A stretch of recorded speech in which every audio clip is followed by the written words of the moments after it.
Gara për balotazhin këtu në Ortakall, në qendrën më të madhe të votimit, Abdyl Frashëri në Prizren, ka filluar me pak votues deri në orën 12, kështu tha edhe drejtori i kësaj shkolle, Alidin Flugaj për Kallxapikam, ku prej rreth 7.000 personave që kanë të drejtë vote në këtë shkollë, deri më tani ka ndalur rreth mbi 600 persona për të votuar. Ka filluar procesi në orën 7, shihet në orët e para të mëngjesit një fluks i vogël i qytetarëve cilët kanë dalë për të votuar. Tani më në kohën e drekës vërehet një numër më i madh i votuesve, gjithsesi krahasuar me zgjedhjet e tetorit, më duket që numri i qytetarëve është pakës më i vogël. A kanë hasur qytetarët ndonjë vështirësi apo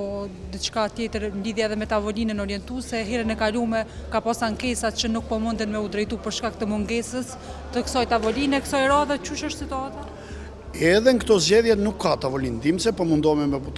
punëtor teknik me i orientu votues dhe mendoj që tavolina ndihmëse është e nevojshme në çdo qendër të votimit, jo vetëm tek ne, për shkak se ka të mëshuar, ka të cilët kanë nevojë për mbështetje dhe udhëzime deri në vend votimin e tyre.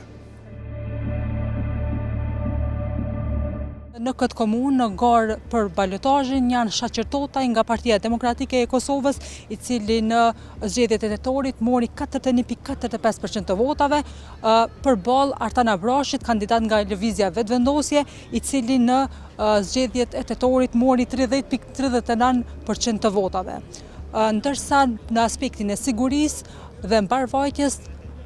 Shaqir Bytyqi, zëdhënësi për rajonin e Prizrenit, tregoi për Kallxapikam që deri më tani ka shkuar gjithçka qetë, qendrat e votimit janë hapur me kohë dhe nuk është raportuar asnjë incident.